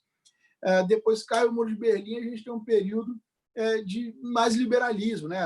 O próprio professor Bruce Ackermann, lá de Yale, você conhece bem, escreveu logo, foi para o Max Planck, na Alemanha, escreveu um livro, The Future of Liberal Revolutions, o futuro das revoluções liberais, porque a Hungria, ele foi estudar as novas constituições depois da queda do Muro de Berlim, ali do leste europeu. Isso, segundo o John Gray, nesse artiguinho aí que eu acabei de mencionar, isso acaba com a Covid-19. Esse é um momento de ruptura histórico. A gente viveu uns 30, 40 anos de estado de bem-estar social, e de 89 a 20, então mais 30 anos, a 2020, de um período de mais liberalismo, mais abertura, globalização, mercados, venda. E agora a gente vai ter um retorno a um momento em que a gente vai perceber que o Estado tem um papel mais forte. Eu não sou comunista, nem sou favorável a um Estado enorme, mas é um fato. Vamos ter que permitir que o Estado se endivide para salvar a sociedade. E, portanto, ao fim e ao cabo, para a gente manter uma malha rodoviária decente e com prestação do serviço de transporte, para que as pessoas sejam atendidas e possam, assim que for possível, já é possível, mas assim que as coisas melhorarem, possam cada vez mais transitarem pelo país, produzindo riqueza, levando riqueza de um lado ao outro e visitando os seus parentes, a gente vai precisar de financiamento do setor. Ou seja, ou viabilizar que o setor se financie, ou se refinancie com subsídio, ou com juros muito baixos, ou então a gente vai precisar que o Estado se endivide, isso está muito claro agora, para ajudar a sociedade. E me parece que isso não tem escapatória, não é uma posição. A gente tem até um Ministério da Economia de viés mais liberal, e que deu, nesse sentido, apesar da competência de todos aqueles que lá estão, deu um certo azar, porque agora não cabe mais uma agenda liberal. O mundo tem um problema com isso.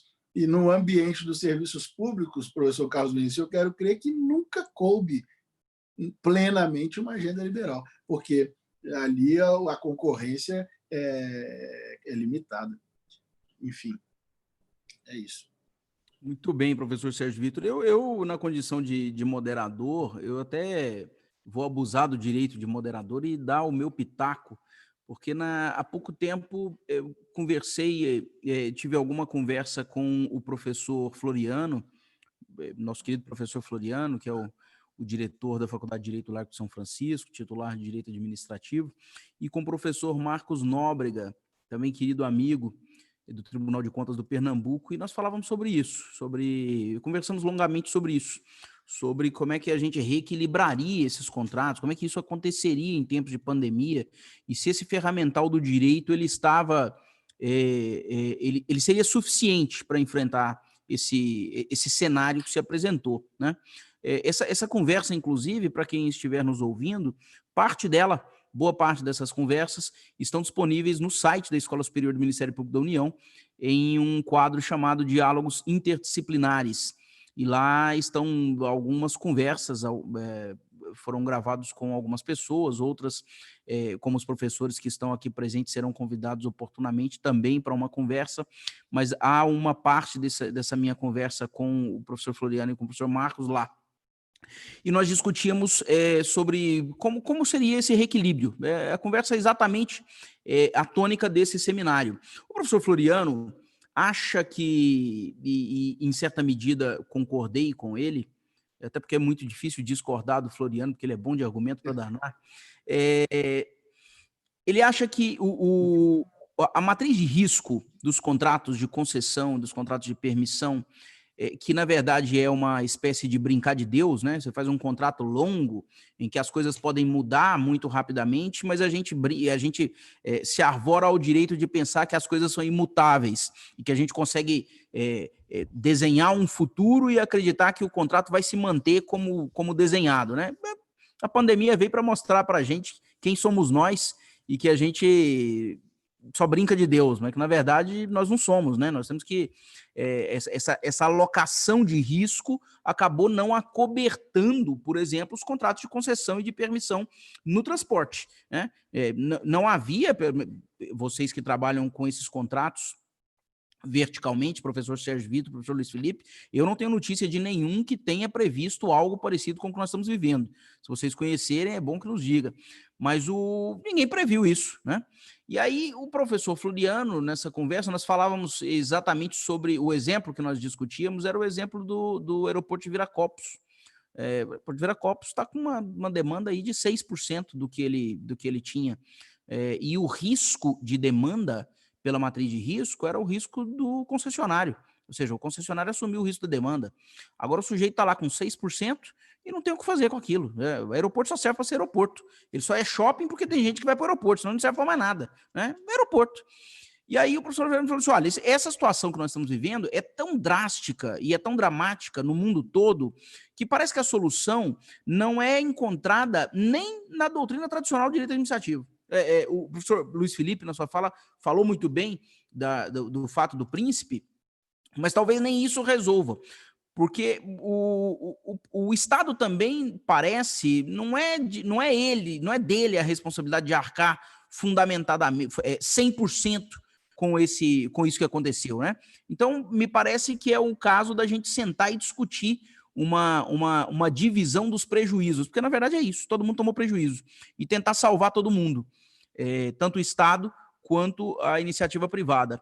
E a conversa minha engraçado que eu conversei com o Floriano, 2 semanas depois, eu acabei conversando com o Marcos Nóbrega, e a conversa dele foi quase complementar a isso, que ele dizia, olha, eu acho que isso tudo está nos mostrando que não adianta fazer matriz de risco. O que a gente tem que prever é o seguinte, se tudo der errado ou se alguma coisa der errado, quais são os parâmetros de negociação que nós vamos utilizar? Ou seja, o que nós temos que prever é parâmetro de renegociação. Porque, como diz o professor Sérgio Vitor, o único direito que o concessionário tem é o reequilíbrio. Ele não tem mais nenhum. O resto, o poder concedente pode mudar tudo. Eu tenho direito ao reequilíbrio. Mas quais são os parâmetros desse reequilíbrio? Nós não fixamos nada, nós não desenhamos, por acreditar na matriz de risco, um framework em que eu posso negociar. A gente não desenhou como é que seria uma negociação. E aí, por isso, toma relevo também a observação da professora Thaís, né? Nem o Dispute Board vai resolver agora, não tem o que fazer, né? Não há o que fazer.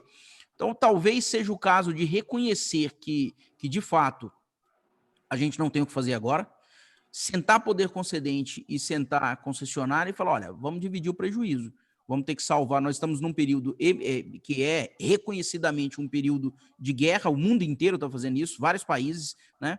É uma situação muito similar a uma guerra, e quando isso acontece, o Estado toma relevo, o Estado tem que gastar. O Estado, obviamente, gasta, e a gente sabe, de 3 jeitos. Ou eu cobro de todo mundo, ou eu cobro de quem usa o serviço, então eu aumentaria, por exemplo, uma tarifa, o que parece inviável num momento de pobreza gerada pela pandemia, ou eu endivido as futuras gerações, né? Nesse contexto, eu tenho a saída que é endividar futuras gerações ou fazer subsídio cruzado com alguns outros setores. E aí, agora, é momento da gente, nós do direito público, pensar em engenharia econômica. E aí, ver de onde sai, de onde corta e de onde nós podemos tirar recursos. Acho que falei demais para um moderador, até porque eu tenho que apresentar para vocês algumas perguntas que estão chegando. Eu vou ler algumas perguntas e passo já a palavra para os senhores, para quem quiser comentar. A primeira pergunta que nos chegou foi do Wesley Ferro. O Wesley disse o seguinte: boa noite, eu sou o Wesley Ferro, do Instituto MDT, uma ONG que atua na área de mobilidade urbana. Eu quero perguntar para o professor Luiz Felipe.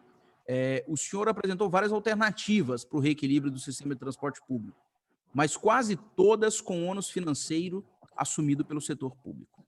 Considerando o que diz a Política Nacional de Mobilidade Urbana e os planos diretores locais, que tratam da prioridade aos modais ativos e ao transporte público, em detrimento dos atuais privilégios dos transportes individuais motorizados, agora não seria ambiente adequado para o início da implementação de medidas através do poder público para a criação de receitas extraordinárias para financiamento de mobilidade urbana, como cobrança de percentual sobre viagem de aplicativos, cobrança de percentual sobre IPVA de autos e motos, taxação de estacionamento de áreas públicas, cobrança de pedágio urbano, dividindo o financiamento do transporte público com toda a sociedade? A crise econômica é um obstáculo para isso? Olha, Wesley, você não sabe, mas o professor Luiz Felipe é uma das pessoas mais atuantes na área desse tipo de concessão, rodovia e estacionamento. Então, você perguntou para a pessoa certa. Professor Luiz Felipe. Bom, Wesley, obrigado pela pergunta. Bom, eu acho que o que você colocou está perfeito. Eu acho que o momento já existia, né? A gente já estava até atrasado. Agora é a hora de aproveitar o ensejo e avançar com essas ideias de fomentar o transporte coletivo em detrimento do transporte individual. Essas soluções que você colocou não são novas, né? Já se discute isso há um certo tempo, mas não acho que sejam soluções imediatas, né? A gente vai encontrar uma certa resistência. Você querer criar um pedágio urbano, isso já se falou muito aqui na cidade de São Paulo, enfrenta uma resistência, né, de alguns setores, isso daí dependeria também de lei, então acho que não é algo que a gente conseguiria avançar aí num espaço de tempo muito curto, não. Eu acho que é o momento de começar, já passou esse momento, na verdade, né? E agora, mais do que nunca, a gente tem aí uma necessidade de evoluir com esses temas. Agora, se ele me perguntar, isso soluciona o problema imediato dos concessionários? Acho difícil, né? Você comentou de, eventualmente, taxar aí o aplicativo, né, de transporte individual. Já tem lá um valorzinho mínimo que é cobrado pela regulação do serviço, né? Talvez se colocar um acréscimo visando um financiamento aí do transporte coletivo, algo desse sentido, eu acho que seria interessante, e essa sim seria uma medida que daria para fazer de imediato, né? O problema é que você talvez tiraria uma parcela desse pessoal que usa o serviço de aplicativo, porque encareceria, obviamente, tiraria esse pessoal do serviço de aplicativo e geraria um impacto nesse pessoal que vive disso também, né? A gente tem, nas grandes capitais, uma parcela grande de pessoas que estavam desempregadas e que se socorreram dessa alternativa aí. Inclusive, vejam que interessante, eu estava lendo esses dias uma reportagem das locadoras de carro, que estão, em função dos aplicativos terem aí praticamente também perdido toda a sua demanda, estão recebendo os carros de volta, né? E como eles não têm onde guardar tanto carro, porque a lógica da locadora é ser proprietária dos veículos, mas os veículos ficarem nas mãos dos seus clientes, né? Como eles não têm onde guardar os veículos, eles estão propondo que a pessoa que loca fique com o veículo sem pagar nada, né? Porque se ela pegar de volta, ela vai ter que pagar um estacionamento. E alguns shoppings, como estão fechados, viraram grandes estacionamentos de locadoras, né? Mas mesmo assim não cabe tudo. Então eles estão falando, olha, é melhor ficar com você e eu não te cobro nada, do que ficar comigo, eu vou ter que pagar alguém para ficar com o carro, né? Vou ter que pagar um estacionamento. Mas eu acho que é isso aí, Wesley, é o momento de avançar com esses temas. Eu acho que a gente sempre priorizou o transporte individual, né? Uma política que favorecia a obtenção de crédito, e aquele que era um sonho antigamente passou a ser a realidade, né, das pessoas comprar carro e moto. Então, houve um fomento do Estado para que isso acontecesse, né, com um crédito muito fácil, você financiando o automóvel aí em 5, 6 anos. Então, agora a gente está colhendo os frutos dessa política, né, de ter um trânsito caótico, como é em São Paulo. A gente teve uma experiência bem traumática semanas atrás aí de um rodízio de placas para o ímpar, né? Tivesse fomentado o transporte público lá atrás, tivesse um transporte de qualidade, uma malha metroviária mais completa, talvez esse problema todo não se colocasse, né? Espero ter respondido, Wesley. Muito bem. Tem uma outra pergunta aqui do Leomar. O Leomar pergunta o seguinte: ele diz que as reflexões estão muito boas, que o cenário é excepcional e muito complexo. E pergunta, encaminha a pergunta, inclusive, para o professor Sérgio Vitor. Poderia ser cogitada a garantia de um faturamento mínimo bancado pelo Estado para cinemas, teatros, sala de música, clube de futebol, lanchonete rodoviária, etc.? Esse é o problema, meu caro Leomar. Quando a gente tem uma crise num determinado setor, a gente consegue fazer algo assim. Mas quando ela é generalizada, isso fica inviável. A gente está vendo todos os setores sofrendo: cinemas fechados, shoppings fechados, alguns reabrindo, restaurantes fechados. Quem consegue fazer delivery faz, quem não consegue sofre muito. Mas em bares, ninguém quer pedir cerveja em casa, você compra no supermercado. O sujeito vai ao bar, quer ir ao bar, né? Então, imagina, não tem como fazer isso. Eu não creio que haja essa possibilidade. E que há a possibilidade do Estado se endividar, sim, conforme disse o professor Carlos Vinícius, para salvar a sociedade, ou para diminuir as agruras aí da sociedade, inclusive aqui as pessoas e as empresas. Eu, por exemplo, tenho notícia que os grandes bancos do Brasil, como o Bradesco, por exemplo, já estavam oferecendo financiamento para se começar a pagar depois de 6 meses. Agora, recentemente, uma empresa para quem eu trabalho foi ao banco e ele falou, não, pode começar a pagar daqui a 1 ano. Ou seja, eles já perceberam que a crise... Eu mesmo tive uma informação hoje que aqui em Brasília, acho que tem muita gente de Brasília vendo, Em Brasília, o pior dessa pandemia chegará daqui 15, 20 dias. Então, o cenário é de que a gente chegue até o final do ano com um problema gravíssimo. Nos jornais de hoje cedo, eu lia algumas entrevistas de empresários e tal, já ousados, e nós vamos ter que correr risco se quisermos gerar algum movimento econômico. E esses riscos depois podem ter custos, né, se eles não forem bem administrados. A gestão desses riscos é algo bastante complexo. Então, não dá para subsidiar dessa forma. Mas é preciso, conforme disse o professor Carlos Vinícius, é preciso sentar, é preciso todo mundo sentar, e é preciso que haja uma liderança, né, para que e uma delegação de poderes. A liderança precisa saber delegar poderes para que as pessoas possam concluir acordos e que esses acordos sejam cumpridos. E é preciso talento para fazer isso. No momento está tudo bastante complicado. Rezemos. Mas estamos todos à disposição para conversar. Bom, o Alexandre Salles pergunta: as concessões de transporte público têm como regra que o serviço é remunerado pela cobrança de tarifa com eventuais subsídios. É possível pensar em reequilíbrio que implique em impacto orçamentário para os cofres públicos sem que haja prévia autorização legislativa do ente gestor do serviço, até mesmo por conta da Lei de Responsabilidade Fiscal? Alguns dos senhores querem responder?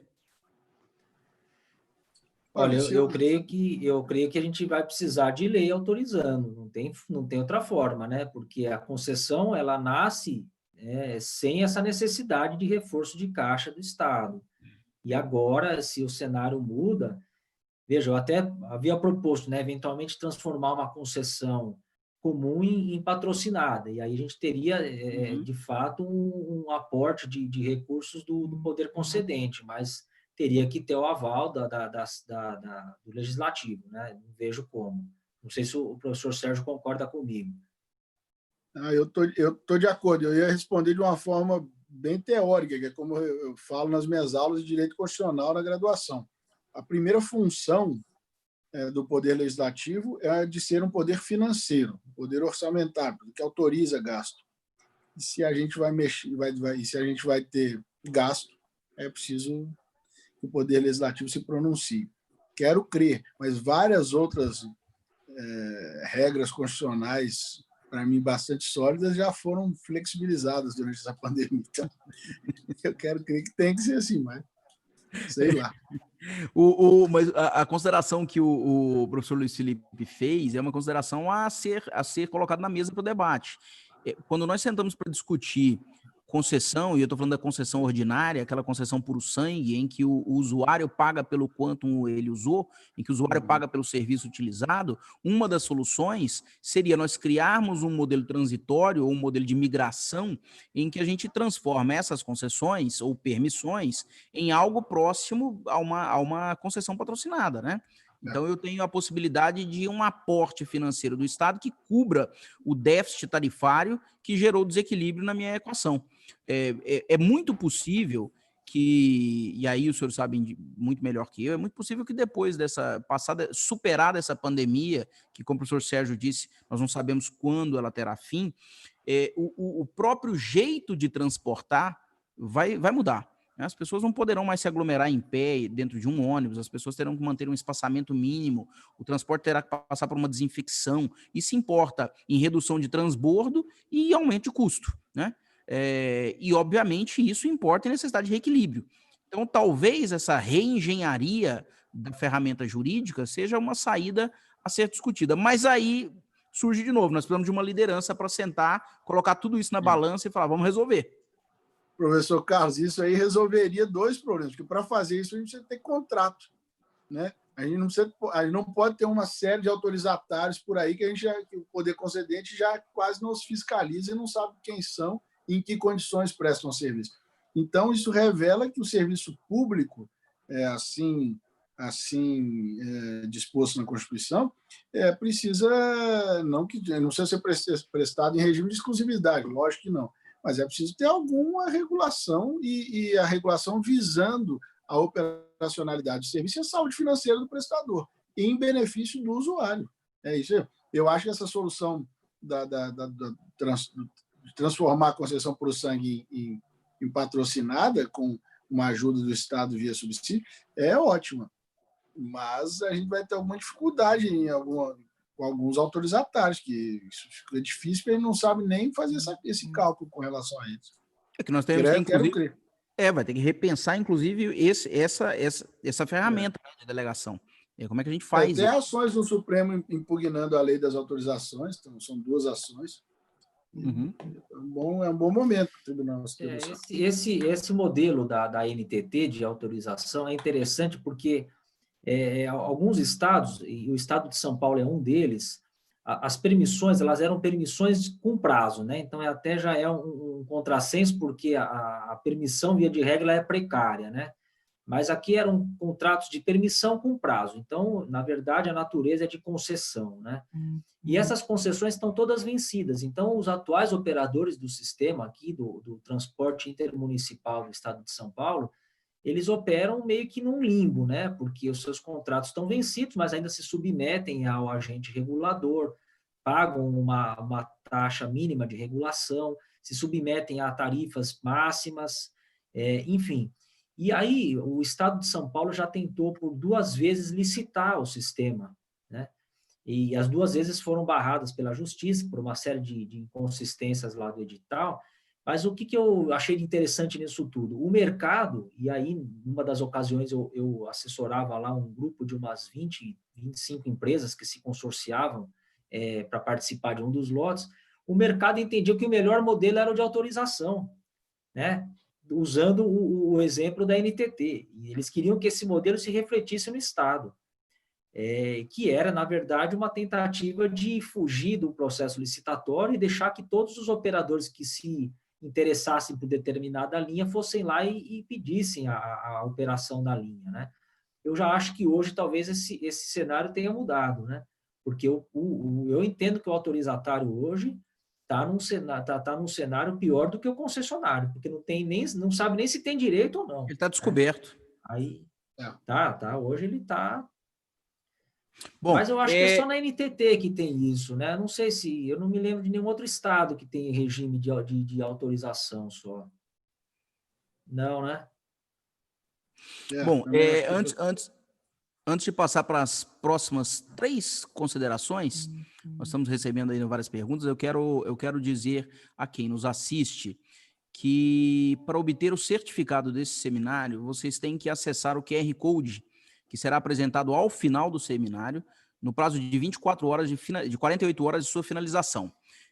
Basta responder as questões de teste para certificação. É necessária a obtenção de um score mínimo de 75%.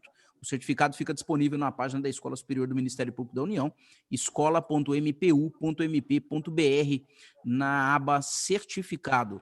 24 horas após as respostas às questões, o certificado ficará disponível. Caso alguém tenha alguma dúvida, basta enviar e-mail para eventoonline@escola.mpu.mp.br. Bom, tem uma outra pergunta aqui, que é... Deixa eu só localizar aqui. Só um minutinho, vamos lá. A Silvia Lage pergunta sobre a estratégia do fato do príncipe como fundamento para o pleito de reequilíbrio junto à administração. Queria ouvir sobre isso e também sobre estratégias jurídicas para que o Estado possa negociar esses pleitos. Sobre a transformação da natureza de concessão pura para PPP, se pudesse também comentar. Essa última nós já comentamos, antes de ler a pergunta da Silvia Lage, se alguém pudesse falar sobre essas estratégias de renegociação e algo mais sobre o fato do príncipe. Professores, professor Thaís, professor Sérgio, Luiz Felipe. Ô, Silvia, eu aventei lá a discussão do fato do príncipe e do caso fortuito, porque por conta daquele parecer da AGU, que já classificou a situação como caso fortuito ou força maior, inclusive no próprio parecer eles colocam como sinônimos, né? Ela diz, olha, eu não vou entrar nesse mérito, né? Tem uns que falam que é fato da natureza, enfim, e que é uma discussão mais afeta ao direito civil. Mas eles, então, já anteciparam o entendimento deles, dizendo, olha, a gente vai interpretar isso como fruto de um caso fortuito, E, de fato, os contratos de concessão não trazem previsões, eu, pelo menos, não tenho conhecimento de nenhum, que traga como previsão que seja reequilíbrio pandemia, né? Então, essas cláusulas mais genéricas, caso fortuito, força maior, os contratos costumam trazer. Agora, eu acho que a queda de demanda, ela é parte, tá certo, o fruto do caso fortuito aí, do aparecimento dessa doença, mas a maior parcela da queda advém da ordem da administração pública das pessoas ficarem em casa, né? Então, eu acho que aí que está a diferença. Mas, de fato, se você for ver a ferro e fogo, não é bem nenhum nem outro, né? Eu acho que é uma mistura dos dois aí.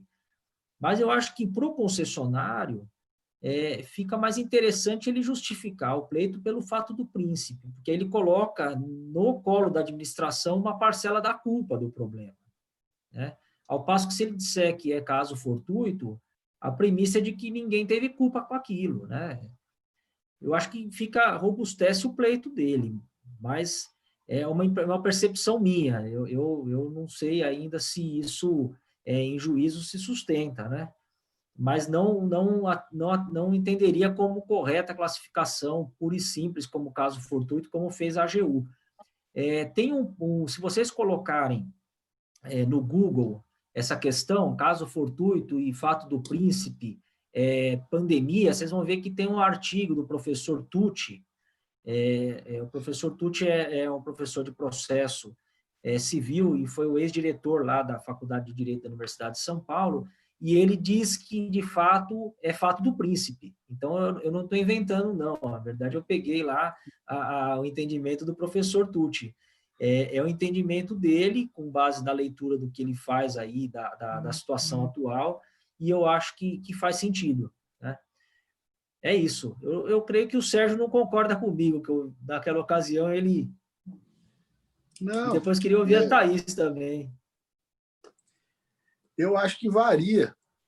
Eu acho que, em alguns casos, eu acho sem dúvida fato do príncipe, porque há estados, como o estado de Goiás, que durante pelo menos um determinado período vedou o transporte, vedou que ingressasse no estado ônibus advindos de outros estados da federação. Olha, que não há dúvida. Inevitavelmente falta o príncipe. Aí Aí eu acho que, respondendo também a nossa ouvinte aí, depende. Estratégia jurídica assim, geralzona, não é difícil, mas tem que ver caso a caso.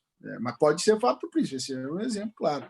Em outros momentos, em outros casos, pode ficar mais difícil vestir esse figurino, né, no caso, mas aí depende do talento também do advogado. E da bondade da caneta do ministro. Em relação a... Diga, Thaís, por favor. Não, só um comentário, assim, a Silvia fala a respeito quais estratégias, né? Me parece que, assim, primeiro, protocolar a petição, protocolar um documento, né, para documentar como é que você está sofrendo esse reequilíbrio. Então, você dá a ciência da administração. Por mais que seja fato público e notório a pandemia, me parece que, à luz da não gerar uma assimetria de informação, você documentar primeiro para a administração pública. E me parece que uma estratégia que... Aí o Luiz e o Sérgio e o Vitor vão poder falar melhor, mas me parece que as associações de classe representativas de concessionárias, representativas do setor, têm um papel fundamental junto às agências reguladoras para poder dar alguma instrumentalização acerca do reequilíbrio. Como Carlos Vinícius bem pontuou, a gente tem a certeza de que não vai ser a mesma resposta para tudo. A gente vai ter a necessidade de ter algum parâmetro para balizar o reequilíbrio, mas a gente não vai conseguir dar uma resposta pronta para tudo. Mas esses requisitos me parecem que o procedimento é de muita importância vir das agências reguladoras, até para dar uma segurança jurídica aos gestores dos contratos, para eles não tomarem decisões que depois venham a ser questionadas pelo Tribunal de Contas. E aí eu faço um adendo também. Me parece que, nesse ponto, a atuação dialogada entre entre a própria administração pública para envolver o Tribunal de Contas. A gente tem algumas medidas, até objeto de alguma discussão, do Tribunal de Contas ser como mediador de algumas discussões em relação de reequilíbrio. Mas me parece que, independente da figura de mediador ou não, que a princípio não me parece mais adequado, mas me parece que é interessante envolver o Tribunal de Contas na discussão, para depois não vir com controle posterior e falar que não foi a medida mais eficiente e obedeceu à economicidade para aquele tema. Me parece que uma estratégia, então, respondendo objetivamente à doutora Silvia, primeiro, ter uma força das associações representativas do setor para pleitear junto às agências reguladoras medidas que possam responder à segurança jurídica com balizadores para o setor. A gente já tem o parecer da AGU, a gente já tem algumas manifestações de tribunais, mas a gente precisa dar aquela legitimidade por procedimento, né? E me parece que as agências reguladoras, diante da sua capacidade técnica, conseguem fazer isso muito bem. E, além disso, para diminuir a simetria de informações, que os contratados ou autorizatários, ou seja lá quem for, documentem para a administração a mudança de realidade econômica. E para, com base nisso, não ser surpreendido com não sabia do que estava acontecendo, agora é passado, agora eu não posso mais me valer de uma medida dessa. E tem uma vez eu estava batendo papo com o Luiz Felipe e a gente estava falando, né, reequilibrar quando o cara já está quebrado também não tem mais o que reequilibrar, né? Assim, a gente precisa de uma medida para agora, não adianta, depois que já tiver todo mundo quebrado, não adianta mais nada, e a gente vai ter o prejuízo maior, que é a não continuidade daquele serviço, que afeta diretamente a população. Todo mundo está querendo sair de casa, né? Então o transporte público ainda é, como o Sérgio falou durante a exposição dele, ainda é o que mobiliza mais o país. O brasileiro ainda é muito dependente dos transportes coletivos rodoviários. E você imagina não ter mais simplesmente as empresas operando. Então, acho que dar ciência ao poder público e ter estratégias de ações coletivas com as associações de classe. Muito bem, Thaís. A Thaís lembrou bem que tem algumas ferramentas de reequilíbrio que não resolvem. Eu lembro que uma vez, conversando em São Paulo com o professor Luiz Felipe, ele deu um exemplo que me marcou muito e que eu não esqueço. Ele dava de um sujeito que fez aqueles estacionamentos underground, né? E o negócio não dava dinheiro, não dava lucro. E o poder público foi tentar reequilibrar com o sujeito. Falou, não, eu prorrogo. Eu te dou aí mais 5 anos de contrato. Ele falou, não, mas mais 5 anos eu vou tomar prejuízo. Mais 5 anos eu não quero. Essa ferramenta de reequilíbrio não serve para mim. Eu não quero prorrogação de contrato quando eu estou tomando prejuízo. Eu quero quando eu não tomo prejuízo, né? Bom, a última pergunta é do Eriene Souza. Ele diz o seguinte, considerando que o transporte é um direito social e que é concesso que deve haver investimento público, como na educação e na saúde, eu pergunto, em um cenário pós-pandemia, vocês entendem que é um caminho inevitável que ocorra financiamento público do transporte? Acho que esse tema a gente já feriu, né? E depois ele diz, principalmente na questão das gratuidades. Ele indaga se é possível pensar em um regime de gratuidade de transporte, ou seja, um transporte bancado ou financiamento totalmente pelo poder concedente. Bem, eu, da minha parte, acho difícil, né? Já há várias gratuidades para estudante, ou pela minha entrada, para idosos, acho que tinha até para indígena, para pessoas portadoras de deficiência. Então, um ônibus com, sei lá, com 40 lugares, 40 assentos, já tem uns 8 assentos que podem estar ocupados gratuitamente. Gratuidade para todo mundo, acho que o poder público não teria capacidade de financiar. Agora, o sistema vai precisar se remodelar para poder funcionar. E eu não gosto dessas expressões, mas o pessoal chama de novo normal aí, né?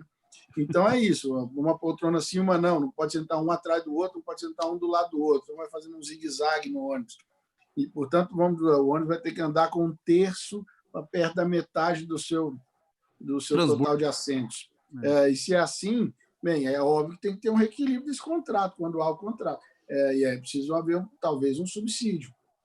Olha, se o cara fez uma proposta, imaginando que houve uma licitação, etc., o cara fez uma proposta que levava em consideração, para o valor da tarifa que ele chegou, um número de passageiros que movimentava aquela linha de ônibus, ele agora vai ter que trabalhar pelo menos com metade daquela demanda. E, portanto, ele vai, no mínimo, ter uma depressão da sua receita de metade do valor. E aí, se isso não cobrir os seus custos, que muito provavelmente não cobrirá, é preciso que haja uma espécie de subsídio. Eu achei essa ideia ótima, né? O professor Carlos Vinícius falou, o professor Luiz Felipe falou, a professora Thaís mencionou agora também. Agora, é preciso que haja uma interlocução, é preciso que a gente sente à mesa para chegar, para ver como. Porque uma coisa é falar, é preciso que haja um financiamento. Bem, mas de onde vai sair esse dinheiro? Como é que a gente faz? O legislador vai dar alguma ideia, tira daqui, tira dali. É preciso sentar com o Ministério da Economia e como são todos os setores ao mesmo tempo impactados, né? Impactados, é difícil, não é fácil. Bom, então, só para terminar, tem uma última pergunta, que na verdade é quase aquilo que a gente estava falando, que os contratos sempre fizeram, que era brincar de Deus, né? Fazer previsão futurística. A Bianca Lopes pergunta, na visão de vocês, e aí eu queria ouvir os três para a gente terminar, existe alguma previsão de estabilidade nesse setor? Bianca, eu acho que qualquer previsão agora é mera chute, né? A expectativa, eu tenho falado com algumas empresas aí que eu atuo, eles estão partindo de uma expectativa aí de retorno da demanda para o cenário pré-pandemia aí para junho do ano que vem, né? Então, eles imaginam que a partir de junho do ano que vem eles vão estar atingindo a demanda que eles tinham aí no cenário até março aí desse ano, né? Agora, veja, eu acho que isso daí não tem embasamento nenhum, senão um mero reflexo do que eles estão olhando nos outros países, né, que já estão aí num estágio mais avançado de reabertura aí da sua economia e tal. Mas eu acho que ainda está muito na esfera do achismo, né, não tem nada muito concreto, não. Agora, veja, se a gente partir desse cenário e ele se concretizar, a gente está falando aí em 1 ano e 3 meses de estrago financeiro na concessão, né? Já é um buraco muito grande, né? Numa operação. E vejam que interessante, a gente estava dizendo aí do ônibus andar com metade da lotação, né? No caso do transporte, o custo operacional do ônibus cheio ou do ônibus vazio é praticamente o mesmo, né? Tem um consumo coisa muito pequena o aumento de consumo de combustível no ônibus lotado para o ônibus vazio. Então, isso é até desprezível. Então, na verdade, quando você circula com o ônibus, o custo já está ali. E ele cheio ou ele vazio, o custo é o mesmo, né? Mas é isso, o cenário que esse pessoal tem trabalhado é uma normalização com relação à receita, né, a partir de junho do ano que vem. Não sei se é a informação que o Sérgio também tem, mas é esse o cenário atual, né? Bom, quer comentar, Sérgio? Isso aí, o cenário é de incerteza, ainda não dá para cravar nada. Ontem, conversando com um professor, nosso querido amigo de todos nós, professor Alexandre Aragão, ele me disse que a UERJ parece que só vai discutir o retorno das aulas presenciais para o segundo semestre de 2021, com base em estudos que eles estão recebendo do Ministério da Saúde e estudos de outros países. Ou seja, a gente tem uma previsão ainda de uma crise que se estende, né? Principalmente em transporte, que transporte é aglomerado de gente, né? Então, a gente não tem previsão de quando isso normaliza. Eu queria, mais uma vez, fazer alguns agradecimentos, a gente está encaminhando para o fim. Eu queria agradecer penhoradamente algumas pessoas que tornaram esse evento possível. A Renata, o Rajiv, a Bárbara, a Lígia, a Amanda, a Graziane, a Elisa, a Ana Carolina, a Cíntia, o Genésio, a Natália, a Roselisa e o Wesley. Eles estão no nosso background tornando esse evento possível. A Thaís, que foi a idealizadora do evento e que foi a deflagradora da parceria entre a Escola Superior do Ministério Público da União e a ESA da UAB do Rio de Janeiro. Ao professor Luiz Felipe, que sempre atende os nossos convites, sempre tão cordial e todo mundo gosta de ouvi-lo. Ao professor Sérgio Vitor, que igualmente, assim que eu chamei, ele topou na hora, é um tema que eu sei que ele gosta, ele tem discussões jurídicas nesse tema, postas inclusive em tribunais superiores, um grande professor querido amigo, e vocês percebam, nossos ouvintes, que a biblioteca do professor Sérgio Vitor é idêntica à biblioteca do professor Gilmar, inclusive no ângulo de filmagem. Isso não é à toa. Então, agradeço penhoradamente todos vocês e passo a palavra rapidamente para que cada um faça o seu registro final. Professor Luiz Felipe. Bom, agradecer mais uma vez o convite. Eu acho que, enfim, esses eventos acabam que a gente mais aprende do que ensina, né? Foi muito bom estar com vocês, as questões apresentadas aí pelos nossos ouvintes, espectadores aí.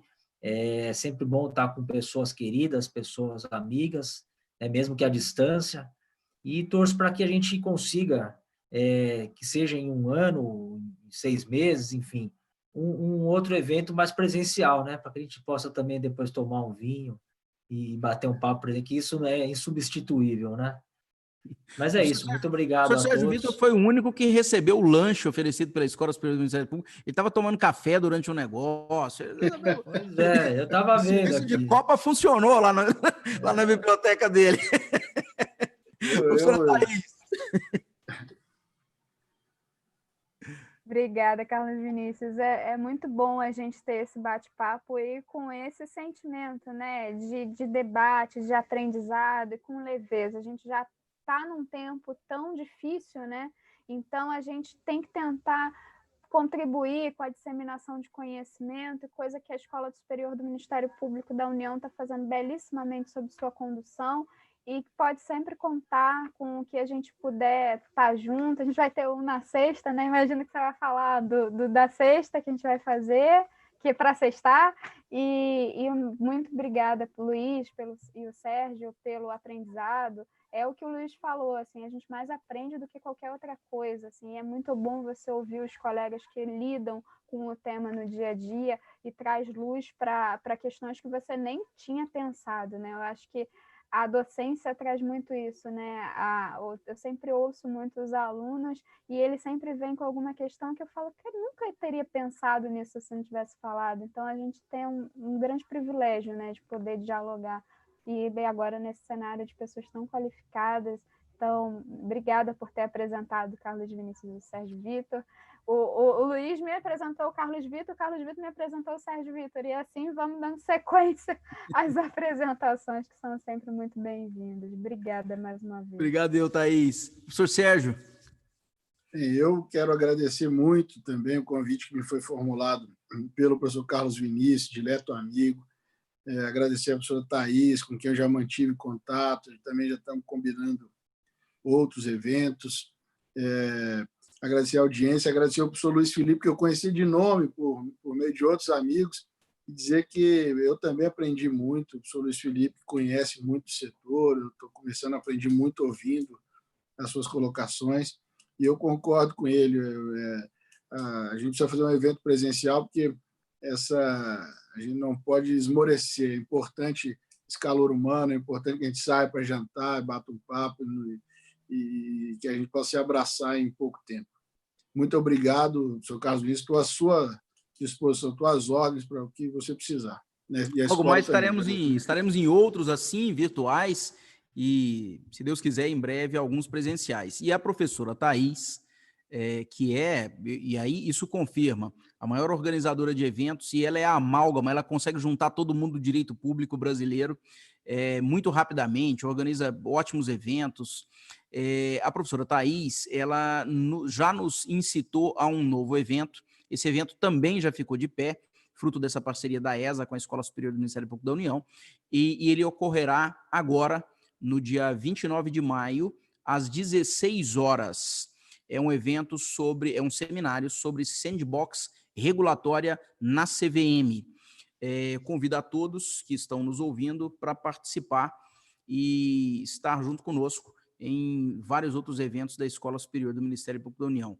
Meus queridos amigos, que são o que vocês são, muito obrigado pelo tempo de vocês, por apresentar a todos os ouvintes as reflexões provenientes de anos de estudo, de pesquisa, de trabalho, de conhecimento nessa área do setor público. Muito obrigado mais uma vez, fico muito honrado de ter dividido essa mesa virtual com todos vocês. Até mais. Tchau. Tchau, tchau, pessoal. Foi um prazer. Tchau, prazer, um abraço.